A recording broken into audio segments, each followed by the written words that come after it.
Hola, ¿qué tal? Les saluda su amigo Mario Hernández, director general de ATC, su organismo de certificación, y les doy la más cordial bienvenida a su programa de ATC TV. El día de hoy tenemos una invitada especial, aquí nuestra querida amiga Luz Mercedes Sierra. Bienvenida, Luz. Gracias, Mario. Luz, Mercedes o Mercy, ¿cómo te decimos? Mercy, Mercy, para muy bien. nuestro público. Muy bien, muchas gracias, Mercy. Y bien, ella pues ha colaborado desde hace más de 10 años en el sector de gobierno, administrando sistemas de gestión, contribuyendo a la mejora continua, por supuesto como auditora, en diferentes ámbitos de la administración pública, es maestra en gestión de la calidad y bueno, actualmente cursas un doctorado en alta dirección, ¿verdad, Mercy? Correcto. Entonces, algo de experiencia tiene en todos estos temas y precisamente el día de hoy vamos a hablar sobre el tema de las normas ISO en el sector público, ya que sin lugar a dudas es uno de los sectores que ha tardado un poquito más en integrarse a este tema de los sistemas de gestión, pero cada vez son más las instituciones, municipios, delegaciones, direcciones, etcétera, que empiezan a adquirir o adoptar estos modelos de calidad ambiental, antisoborno y precisamente buscando transparentar sus operaciones, buscando pues que tengan una mayor credibilidad en las actividades que realizan para ya sea derechohabientes o ya sea para el público en general o las personas o instituciones a las cuales les prestan algún tipo de servicio. Y bueno, antes de comenzar con las preguntas que tenemos aquí para nuestro público y para Mercy, importante recordar que tenemos todavía durante este mes de julio la promoción de 6 meses sin intereses en certificaciones iniciales y ampliaciones de sistemas de gestión. Asimismo, también recordarles e invitarlos a que nos sigan en nuestras redes sociales. Nos van a encontrar como Alliance Trust Certification ATC. Estamos en Facebook, LinkedIn, Instagram, TikTok y por supuesto que se suscriban a este canal de YouTube, nos regalen pulgares arriba y puedan compartir esta transmisión para que podamos llegar a más personas interesadas en este ámbito. Muy bien, pues vamos a comenzar precisamente con lo que tenemos preparado el día de hoy. Y bueno, la primera pregunta sería, ¿por qué los sistemas de gestión ISO son relevantes en gobierno? Pues primero que nada, muchas gracias, Mario, por la invitación. Es un gusto estar aquí contigo después de tantos años de conocernos. Por fin hoy podemos tener esta conversación tan importante y tan relevante. Como lo dices, en la parte de la gestión pública, en el sector gobierno, se ha dejado un poco de lado la parte de la mejora continua. Si bien la propia teoría de la nueva gestión pública nos invita al sector público a trabajar con base en el enfoque a la mejora continua, en la gestión de riesgos, bueno, son pocos los organismos públicos que han optado por la parte de la implementación tal cual de sistemas de gestión.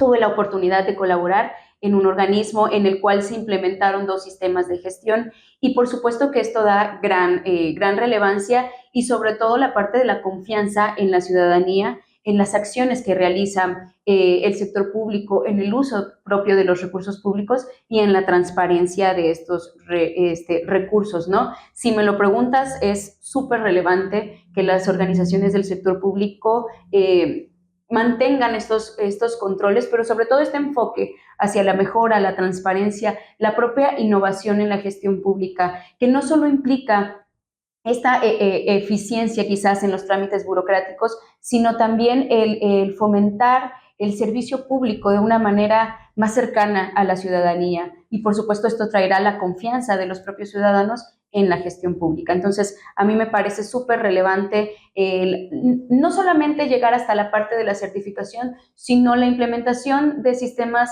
de gestión, por supuesto que nos lleven a la mejora continua, pero vuelvo, esta parte de la cercanía con la ciudadanía es sumamente relevante. Sí, por supuesto.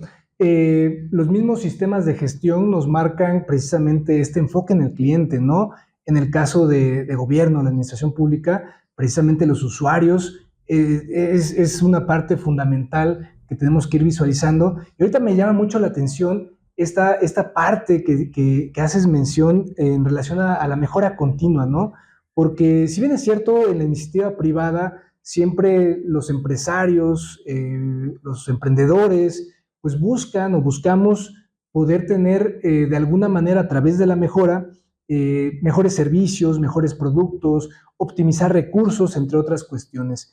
Y muchas veces es la percepción que tengo o que he podido recabar platicando con diferentes personas, diferentes actores en diferentes ámbitos de gobierno o sector privado. Se cree que la iniciativa pública, pues hay desperdicios de recursos, es un tema muy cuadrado y que no hay como salida hacia otros lugares. ¿Cómo se puede ir armonizando, cómo se puede ir trabajando esa parte de la mejora continua? Porque entiendo que para poder implementar ciertos proyectos, ciertos procesos, actividades, pues tenemos que seguir cierta linealidad para que se pueda legislar, por decirlo de alguna manera, y se pueda implementar ya dentro de una institución pública. Es correcto, Mario. Hablábamos de esta teoría de la gestión pública y en México lo que sucede es que se implementa este presupuesto basado en resultados con su sistema de evaluación al desempeño, que para mí, en ojos de alguien que conoce sistemas de gestión, me parece tal cual la implementación de un sistema de gestión que busca precisamente el tema de la mejora continua y la evaluación de riesgos. Y con esta parte que nos hablas de los recursos, precisamente el presupuesto basado en resultados busca la eficiencia y la eficacia en el uso de los recursos públicos. La determinación de planes y programas enfocados en las verdaderas necesidades de los ciudadanos, pero con una conciencia bastante clara, ¿no? Hacia dónde vamos, qué necesitamos, cómo lo vamos a hacer, pero sin hacer un desperdicio de estos recursos públicos. Vamos aún todavía en esa transición, en ese camino, aunque ya tiene varios años que el gobierno ha implementado esta parte del presupuesto basado en resultados y el sistema de evaluación al desempeño, que precisamente busca que a través de los indicadores de medición podamos ir evaluando el uso de los recursos públicos y la parte del cumplimiento de metas y objetivos de cada una de las organizaciones del sector público. Todavía vamos en ese camino. En México, quizás lo voy a globalizar un poco, nos cuesta esta parte del seguimiento, ¿no? La parte de la medición de los resultados que precisamente nos van a llevar a la mejora continua. Todavía tenemos ciertos paradigmas. Ayer leía que queremos vivir en el siglo XXI con herramientas del siglo XX basadas en contextos del siglo XIX, ¿no? Es importante ya ubicarnos en este contexto global, es un hecho que todos nos encontramos ahí, y aunque creamos que quizás el sector público no le impacta tanto esta parte de la globalización, es un hecho que México requiere de estas herramientas innovadoras que precisamente nos trae la nueva gestión pública, esta parte de implementar ciertas herramientas o ciertas prácticas del sector privado para el sector público con este enfoque hacia la mejora. Lo decías hace un rato, el enfoque en el usuario. Quizás creemos que como en el gobierno los recursos parecieran ilimitados, no es necesaria la atención al público, pero hoy en día es un hecho que se requiere trabajar de cerca con la ciudadanía para conocer sus necesidades, para evitar una burocracia y una frialdad en el trato con el usuario. Al final el usuario es la ciudadanía y de la ciudadanía depende que todo el sistema de gobierno siga funcionando. Sin lugar a dudas. Algo que me ha tocado ver y de acuerdo a lo que marca la norma en el requisito 4.2, recordar que tenemos esta parte de las partes interesadas, ¿verdad? Y aquí es interesante ver, por ejemplo, que en una organización privada, normalmente cuando hacemos el análisis de las necesidades de las partes interesadas, por lo general siempre figura gobierno, ¿no? Como una de las partes interesadas, independientemente de clientes, proveedores, colaboradores, accionistas, entre otros. Y en muchas ocasiones he podido ver en auditorías o platicado con directivos precisamente que la necesidad de esta parte interesada tiene que ver con el cumplimiento legal o el cumplimiento en diferentes requisitos aplicables hacia el sector, llámese en materia ambiental, llámese en materia de seguridad, en materia de soborno o en diferentes materias, ¿no? Aquí el tema del otro lado, cuando vemos esa parte, pues vemos que el gobierno también tiene partes interesadas, ¿no? Entonces, aquí una pregunta que me gustaría que nos pudieras visualizar o que nos pudieras apoyar como a aclarar un poquito, cómo poder tú como una organización privada acercarte al gobierno para poder ver realmente cuáles son las necesidades, porque muchas veces he platicado con empresarios y es lo que creen. Y me parece lógico, ¿no? Que, pues, gobierno, ¿qué quieres? Pues que cumplas con la parte legal aplicable. Pero ¿cómo podemos acercarnos hacia el gobierno para platicar? Y también porque es una realidad que muchas veces los empresarios dan incumplimiento legal por dos situaciones. Una por tema de desconocimiento y la otra que me parece más grave, que sea por un tema de que no quiero cumplir porque a veces el cumplimiento me implica aplicar ciertos recursos. Entonces, ¿cómo podemos acercarnos al gobierno para decirles, mira, yo quiero dar cumplimiento o dime qué es lo que necesitas y apóyame para dar cubrir con esa necesidad? Bien, Mario, yo creo que esta parte que hablamos de la innovación en la gestión pública justamente busca esa cercanía y nos habla de que se requiere una dinámica y una colaboración, no solamente con la ciudadanía, sino también con el sector privado. Es sumamente importante la parte de la transparencia, pero también el buscar a través ya sea de sistemas de gestión o de esta propia innovación en la gestión pública, unos controles mucho más flexibles y cercanos al sector privado, perdón, y a la ciudadanía. A través de la transparencia. Hoy contamos con innumerables herramientas tecnológicas que pudieran permitir a estas partes interesadas, porque una parte interesada para el gobierno, tú lo manejabas, ¿no? Una parte interesada para el sector público es el gobierno, pero una parte interesada para el gobierno deben ser o deberían ser el sector privado, porque finalmente si no existe este movimiento empresarial, sería muy difícil la recaudación de impuestos o sería quizás menor. Entonces es importante también la flexibilidad del gobierno para acercarse al sector privado y trabajar en colaboración para precisamente ir encontrando ese equilibrio, ¿no? Esas regulaciones que nos convengan a todos. Y precisamente la norma lo habla en esta parte de las partes interesadas, cuáles son los requisitos y cómo yo voy a hacer posible que esta parte interesada pueda colaborar conmigo para que ambos seamos, uno de los principios de la norma, ¿no? Haya una relación mutuamente beneficiosa. Por supuesto.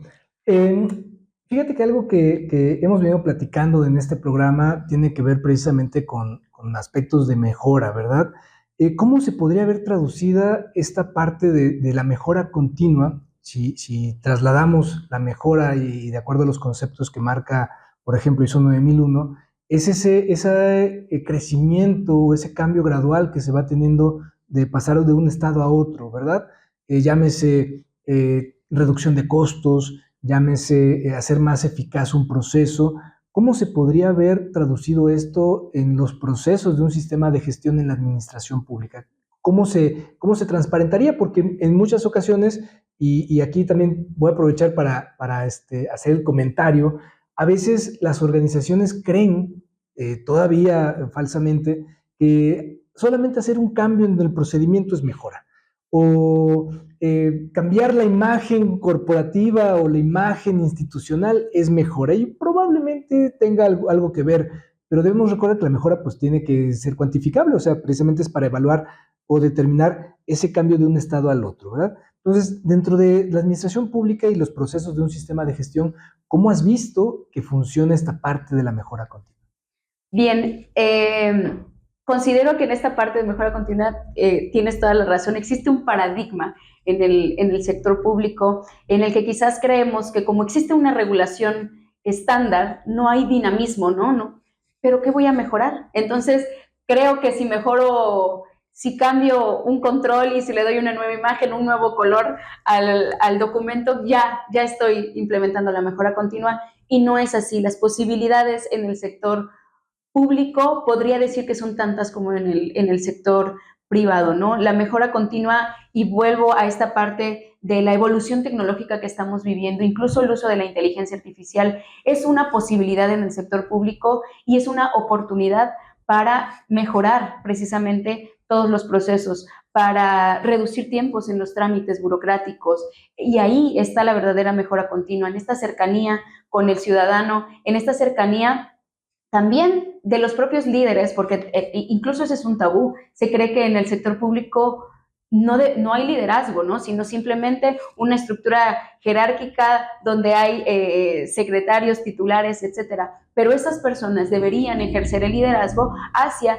También esta es una parte interesada. Los propios colaboradores, los propios servidores públicos son una parte interesada para el sector público y como tal, la capacitación, la profesionalización de este capital humano es una parte también de la mejora continua. El hacer que el propio colaborador, el propio servidor público sea consciente de su impacto en el gobierno o en su propio impacto para nuestro país, para la parte en la que estés, claro, dependiendo del contexto, ¿no? Pero la importancia que tiene el trabajo de un servidor público, el impacto que va a tener quizás en el cumplimiento de las necesidades de un ciudadano, ahí también yo podría ver plasmada la mejora continua, la profesionalización, la capacitación, esta parte de los trámites burocráticos, el uso de las tecnologías. Hay un mundo de posibilidades para la mejora continua en el sector público. Entonces, creo que hay muchas opciones. Hay materia de donde cortar. Por supuesto. Y fíjate que eso que acabas de tocar, el tema de las tecnologías de la información, hacia dónde va caminando pues la modernidad de cualquier tipo de sector, algo que todavía he podido ver, y lo digo porque recientemente tuve que hacer unos trámites en alguna dependencia, no vamos a decir nombres para no balconear a nadie, pero todavía se utiliza mucho el tema del papel. O sea, el tema de las impresiones, el tema de llevar copias y copias y copias. Y sin lugar a dudas, pues tú lo sabes, las normas ISO, el año pasado por ahí sale un adendum donde pues nos hace referencia a aspectos del cambio climático. Claro. Y pues como todos sabemos, el hecho de poder tener una impresión, lo que hay detrás de esa impresión no es el costo que nos sale el tóner o el costo que nos sale la hoja, sino que es realmente todo lo que conlleva en esta industria papelera o química para la producción de estos productos. ¿Por qué es que a veces en la administración pública y también en algunos otros sectores, también lo tengo que mencionar, todavía se requiere de tanta papelería, siendo que pues en la actualidad ya contamos con bastante infraestructura tecnológica, con recursos, equipos de cómputo, los mismos sistemas? Me ha tocado ver áreas informáticas que desarrollan sistemas internos para poder gestionar procesos, para poder almacenar información, pero todavía veo que en la administración pública se da mucho esta situación. ¿Cuál es tu opinión en relación a esto o por qué se da esta dinámica?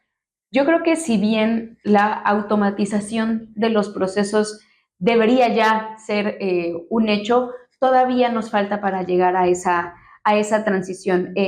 Muchas de las organizaciones del sector público, justamente como lo decías, ya manejan estos sistemas que ayudan precisamente a esta automatización. Sin embargo, todavía vamos en esa transición. Y me gustaría aquí recordar una parte importante. La propia Agenda 2030, que es base para el Plan Nacional de Desarrollo, para los planes estatales y para los planes municipales, nos invita a esta parte de la sustentabilidad, a enfocarnos en el uso de los recursos, a cuidar mucho más estos recursos, y es algo que las organizaciones del sector público no pueden dejar de lado. Es importante también este cuidado de los recursos a través de ciertas políticas que nos permitan automatizar procesos para cuidar precisamente los recursos, y a veces no solamente hablamos de la papelería, ¿no?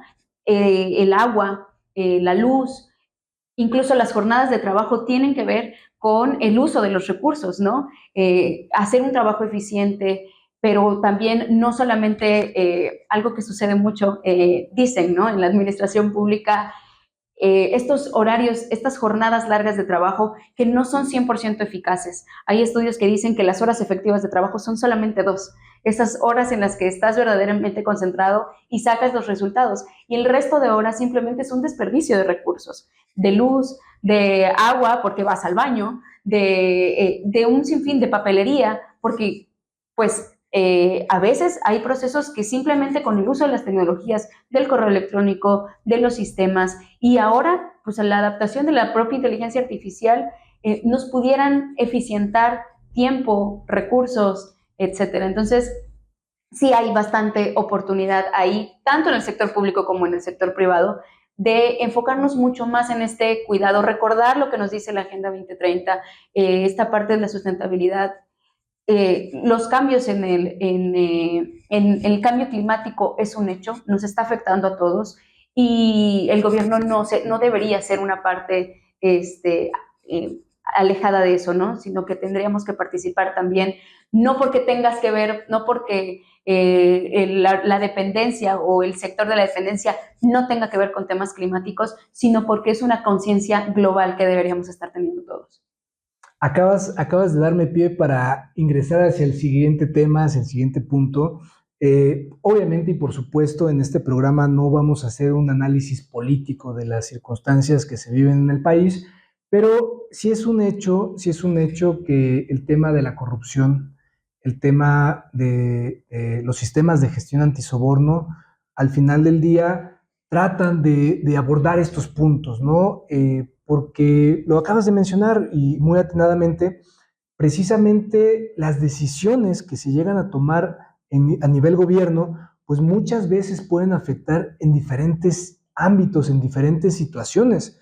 Eh, Solamente para poner un parámetro, un preámbulo, sin buscar culpables o sin señalar a nadie, pero hemos tenido casos muy sonados en las noticias donde precisamente construcciones de trenes, construcciones que se vienen abajo después de un sismo, líneas de metro, etcétera, diferentes situaciones que se han vivido a lo largo pues de la vida cotidiana en el país, y que muchas veces me parece que son situaciones que se pudieron haber previsto, algunas otras no, por supuesto, como el tema de la pandemia, aunque ahí tengo otra opinión, pero que se pudieron haber previsto precisamente si se hubiera gestionado a través de un sistema de gestión y que se hubiera aplicado, porque esa es la otra parte que también es fundamental. ISO 37001, donde nos habla de sistemas de gestión antisoborno, incluso es muy clara, es muy clara. El tema del soborno, el tema de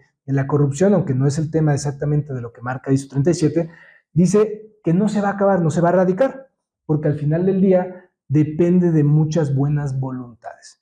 Pero si un sistema de gestión antisoborno te debería apoyar para poder formalizar, robustecer los controles para prevenir que sucedan estas situaciones, porque la consecuencia en muchas situaciones pues afectan a la población, afectan en diferentes aspectos, como lo acabamos de mencionar, temas del ambiental, cambio climático, y bueno, en esta parte, ¿tú qué nos puedes opinar en relación a los sistemas de gestión antisoborno? Precisamente yo creo que uno considera independientes estas situaciones, ¿no? ¿Qué tiene que ver con corrupción? Que haya residuos en el mar. ¿Qué tiene que ver con corrupción? Que una construcción o que una carretera que acaban de pavimentar vuelva a tener baches.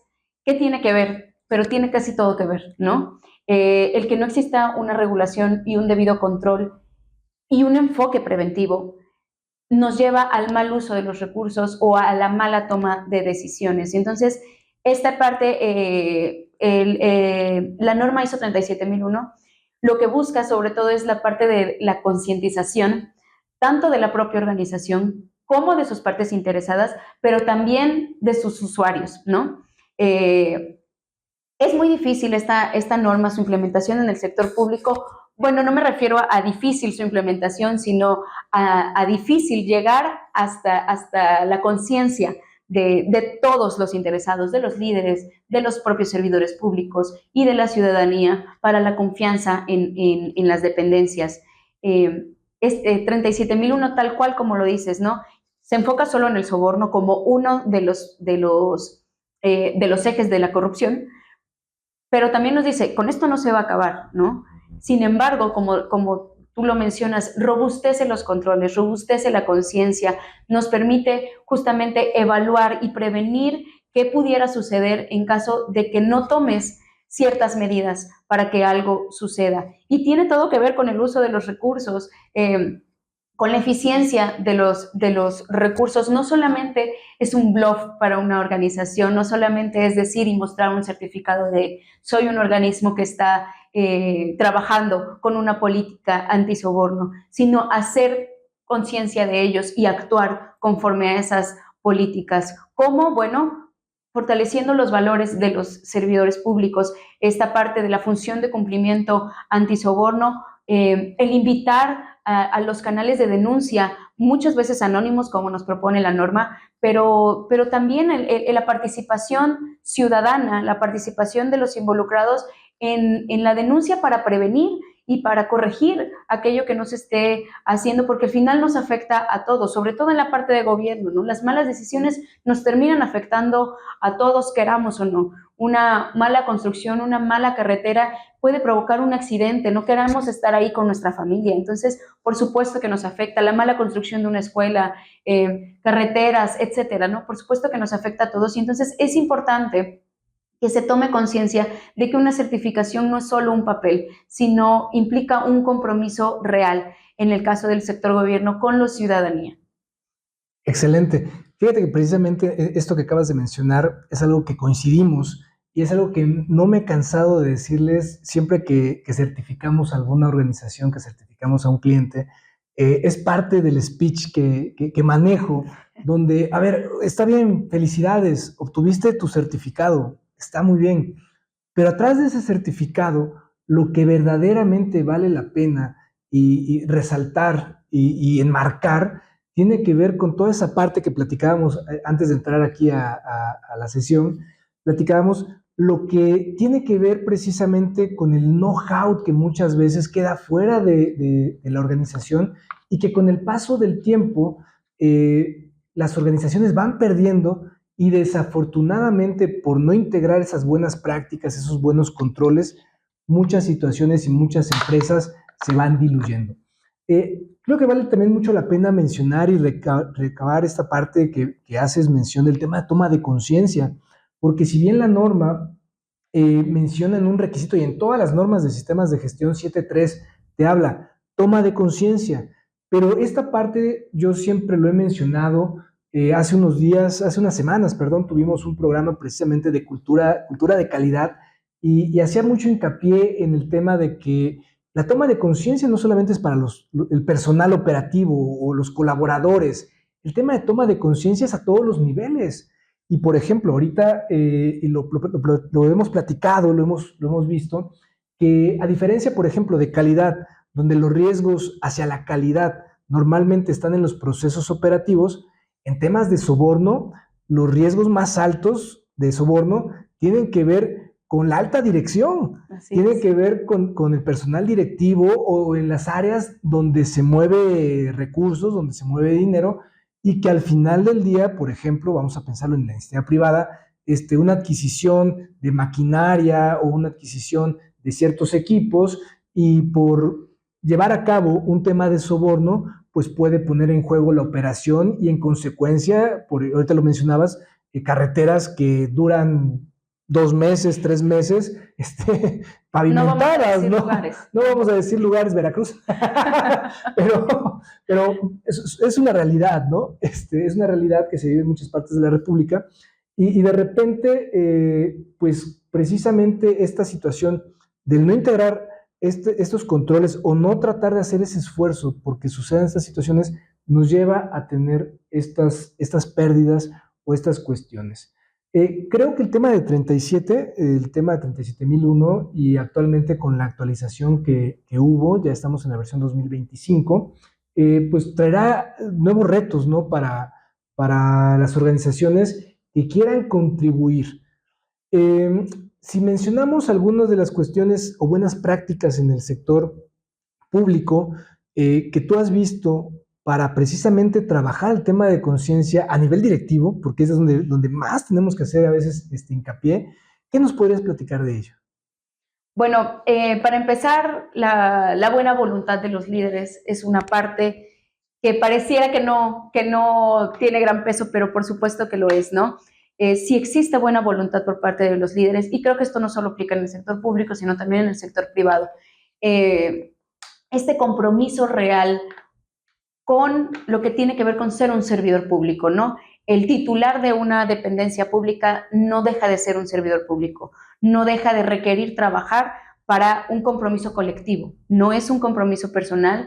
Aquí, a diferencia del sector privado, los intereses de una organización privada quizás sí son el recaudar recursos, ¿no? El hacer que una compañía crezca. Pero aquí, en el sector público, lo que se busca es poder cumplir con las necesidades de la ciudadanía o de la propia regulación, ¿no? Entonces, esta parte sí aplaudo la iniciativa de dependencias públicas, como en la cual yo pude colaborar, la iniciativa de los líderes en implementar este tipo de normas que, si bien lo acabas de mencionar, en esta norma en especial, los riesgos están enfocados en la alta dirección, lo que tiene que ver con la toma de decisiones y con la gestión de los recursos financieros, ¿no?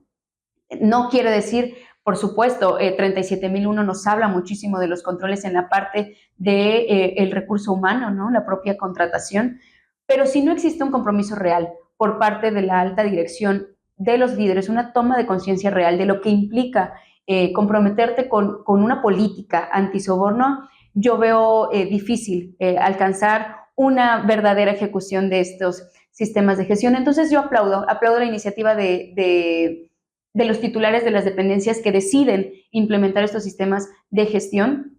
Incluso, pues, se invita, ¿no?, a otras dependencias a implementar estos sistemas para precisamente este compromiso del líder nos va a llevar al compromiso de los servidores públicos y del personal operativo de cualquier dependencia a trabajar en pro de la ciudadanía.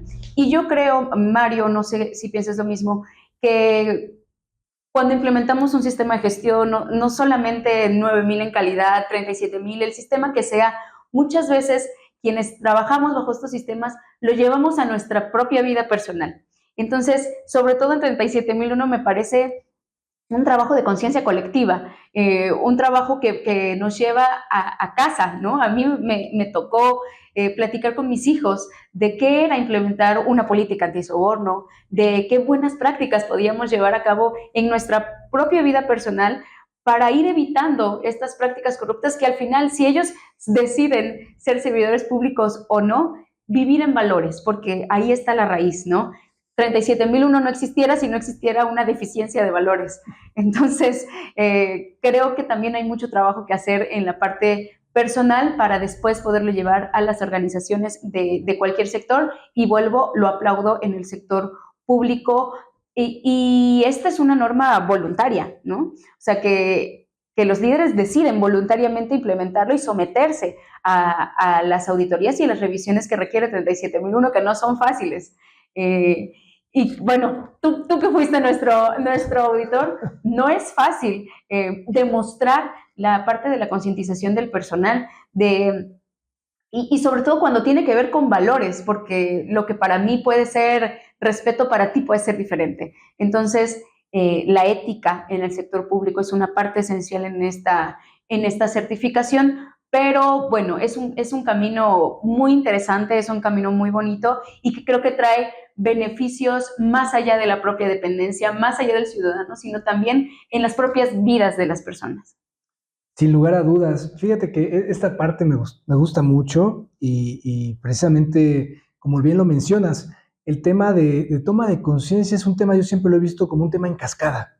O sea, al final del día, la alta dirección puede firmar una política antisoborno, una política de calidad, una política ambiental, pero si es el primero en corromper esa política con su día en día, con su modus vivendi, es como en la casa. Claro. Ese ejemplo me gusta mucho, porque es si papá y mamá, que son los que lideran la casa, dicen, no mientas, pero ellos se la pasan mintiendo, es normal que los hijos mientan y sus nietos, y así se va trascendiendo todo el sistema de creencias y su sistema cultural, Claro. ¿no? Entonces, sin lugar a dudas, el tema de corrupción, el tema de soborno en México, en Latinoamérica y en muchas partes del mundo, es un tema que se vive y está muy arraigado a nivel cultural. Platicando con mucha gente, el otro día estábamos platicando en una comida, dice, ¿cómo la parte cultural influye simplemente por una zona geográfica? Y lo platicábamos hace un momento también. en relación a las creencias y a los valores que se viven en cada lugar. Es increíble cómo estás en San Diego y tu forma de conducir el auto, tu forma de comportarte en la ciudad, o sea, hay muchos temas que están sumamente penados, ¿no? Y pasas simplemente la frontera, llegas a Tijuana y entonces ya cambia otra vez nuevamente, te pasas altos, tiras basura, o sea, ¿por qué? Porque en una parte estás sumamente controlado y penado y parece chistoso, ¿no? Pero hasta como que ya sabes y te cambias el chip y sabes que aquí no lo puedes hacer. Es como cuando vas a casa de los suegros, ¿no? Sabes, aquí no puedo decir todas las cosas que digo en la casa con mi pareja. Saludos a mis suegros. Por cierto. Por cierto, si me están viendo. Y llegas aquí a este lugar y de repente ya tienes ese tema y esas situaciones que sin lugar a dudas es un tema cultural, es un tema que está muy arraigado, un tema de valores, un tema ético y que bueno, al final del día se requiere, como lo bien mencionaste, de mucha buena voluntad. Porque, vaya, documentos se pueden crear, claro. Los controles se pueden crear. Yo siempre he dicho, en una auditoría, sobre todo si es de antisoborno, solamente que estés viendo pasando aquí los maletines o las cuestiones así fraudulentas en el momento, te vas a dar cuenta, o que alguien te haga una denuncia y veas que esa denuncia no tiene un seguimiento, es como te podrás llegar a dar cuenta de una situación. Pero aquí creo que la finalidad, y como bien lo mencionas, para ir pasando al siguiente tema, antes de que te perdamos, tiene que ver con esa situación, toma de conciencia, tema cultural y tema buena voluntad, para el tema de... Así es, Mario. Se me viene a la mente el dicho de al lugar que fueres, haz lo que vieres. Y así funcionamos, ¿no? Dices tú, nos cambiamos de chip. Qué importante es la congruencia para, para todos los sistemas de gestión, pero para 37001, ¿no? No puedo ser un líder y determinar, voy a implementar 37001 e ir a mi casa o pasarme un alto y sobornar al tránsito.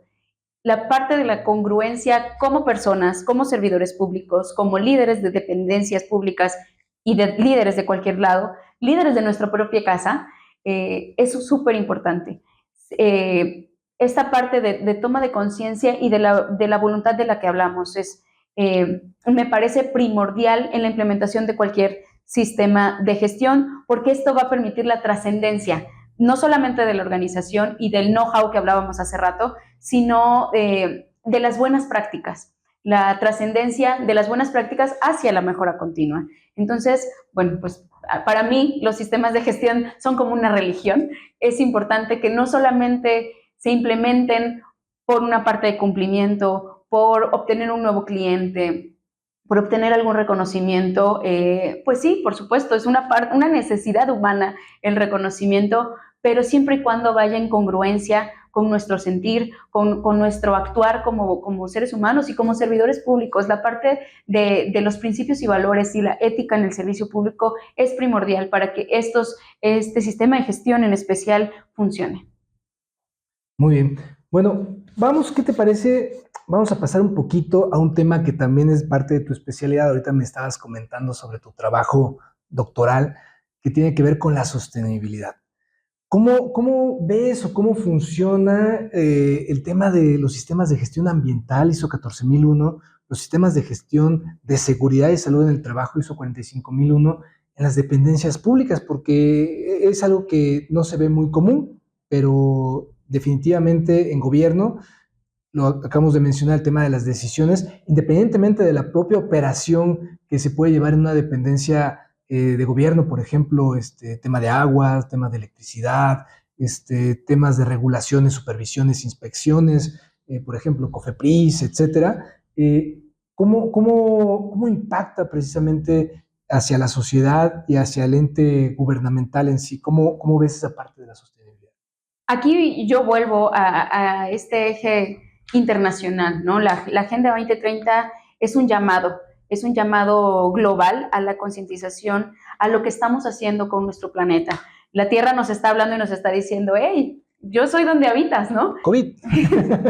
Ya tuvimos una prueba, una pandemia que nos hizo regresar a la toma de conciencia, a hablar de esta parte tan importante del cuidado de los recursos, ¿no? De ser más conscientes en lo que hacemos. Y esto no aleja a la parte del sector público, vuelvo, independientemente de las labores que ejerza, todos usamos recursos.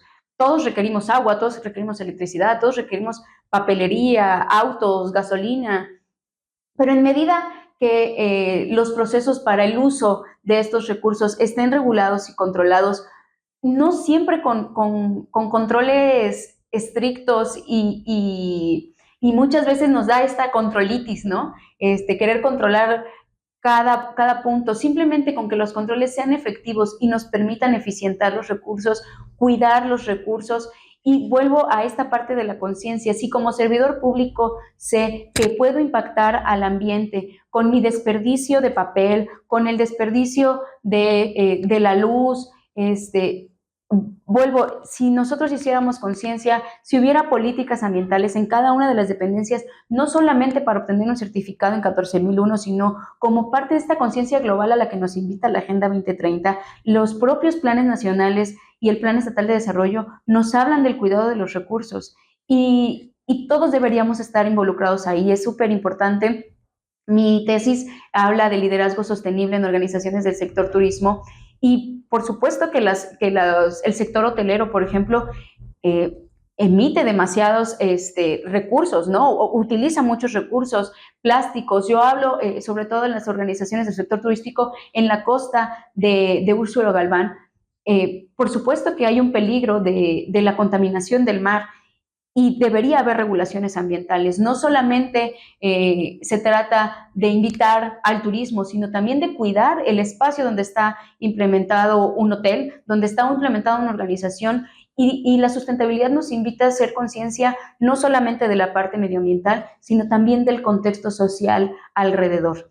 ¿Qué implica que una organización se establezca en un lugar a nivel social, a nivel ambiental y a nivel económico? Entonces, esta parte de la sustentabilidad me parece sumamente importante e interesante, que deberíamos ir ya un paso adelante, pero vamos poco a poco y creo que hay grandes oportunidades tanto para el sector público como para el sector privado, de que poco a poco vayamos implementando regulaciones que no se vuelvan inflexibles, que se vuelvan de una manera cómoda, porque de esta manera cómoda nos van a permitir su seguimiento y su trascendencia, pero sin olvidar que ya tenemos un llamado de nuestro planeta para que pongamos más atención en el cuidado de los recursos.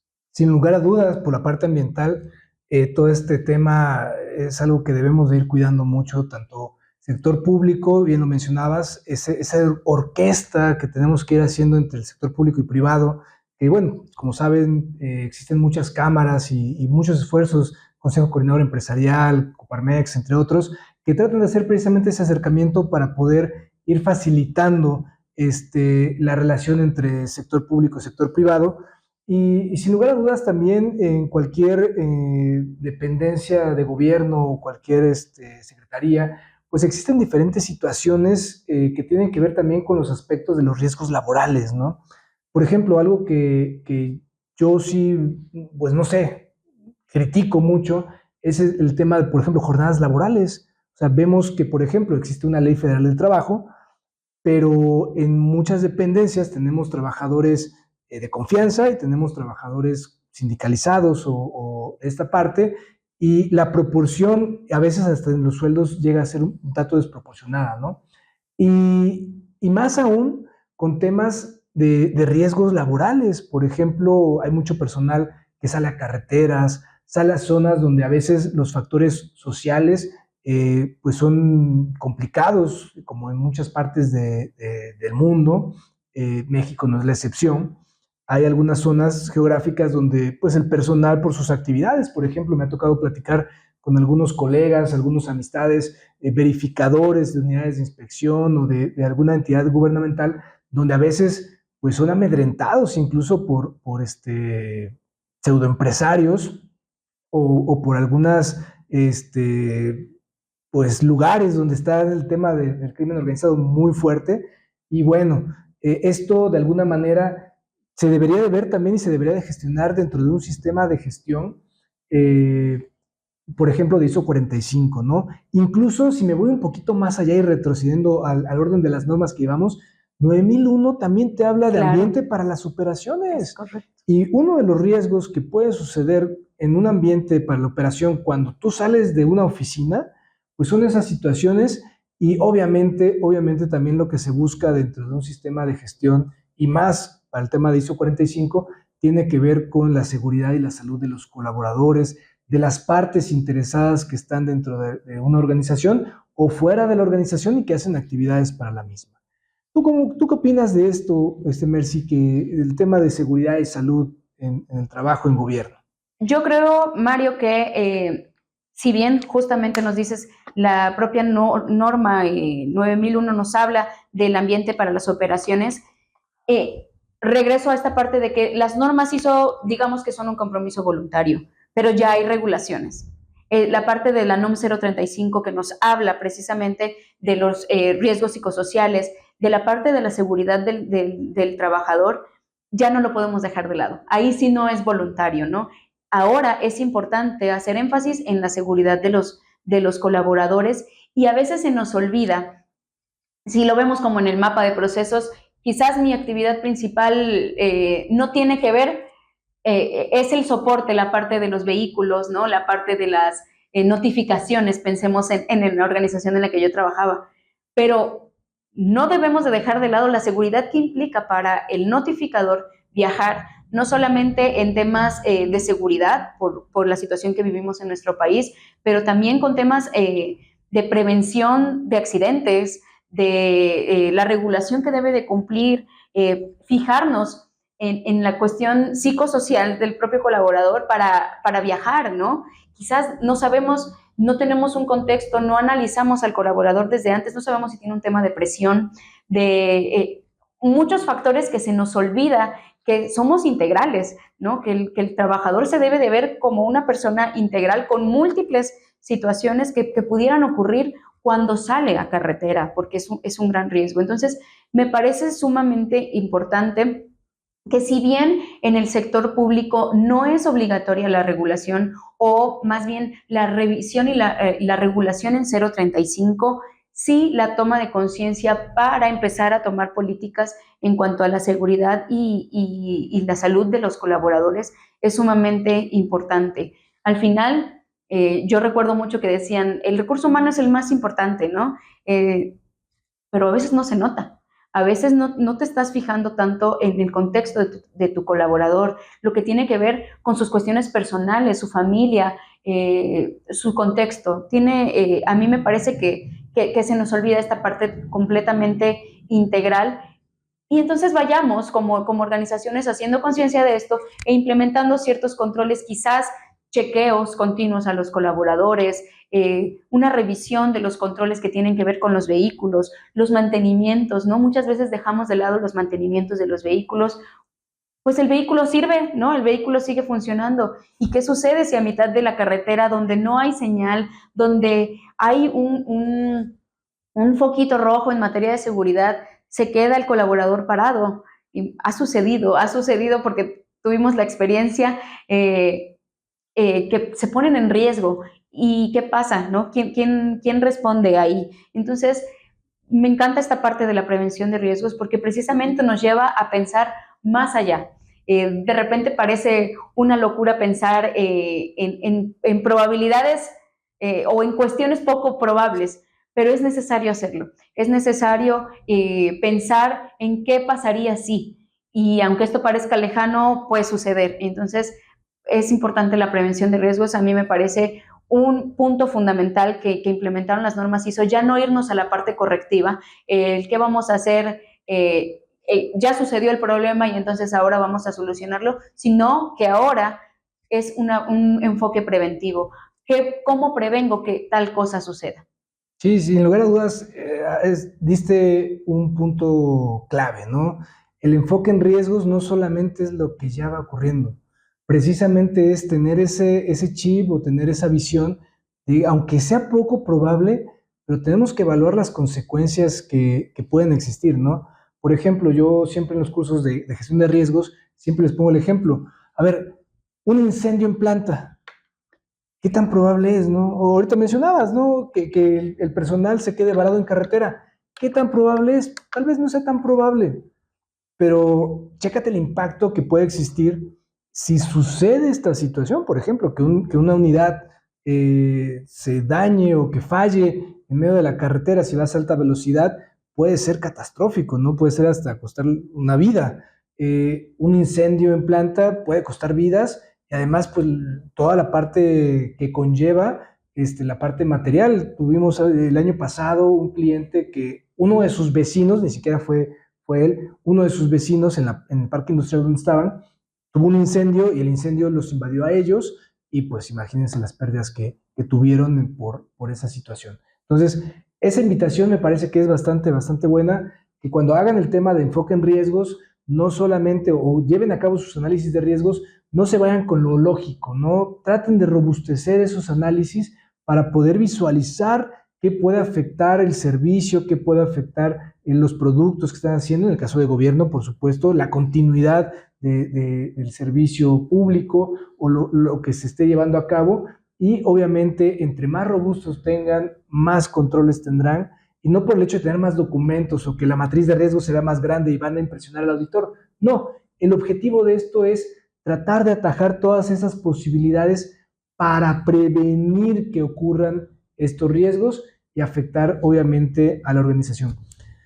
Mercy, pues yo te agradezco, la verdad es que me da muchísimo gusto que hayas estado con nosotros el día de hoy. Eh, por ahí, si tú lo permites, más adelante podremos tener otras invitaciones, nos daría muchísimo gusto que estuvieras por aquí Gracias. con nosotros. Y bueno, a todos nuestros amigos, invitarlos nuevamente, recordar ya para ir cerrando esta sesión, que todavía puedes aprovechar la promoción de 2x1 de nuestra plataforma de cursos en línea y también, por supuesto, el descuento del 50% que tenemos en la certificación de auditor líder. Y bueno, la última invitación, no te olvides que cada miércoles a las 10 de la mañana tenemos una sesión de ATC TV aquí en tu organismo de certificación. Hasta la próxima. Gracias.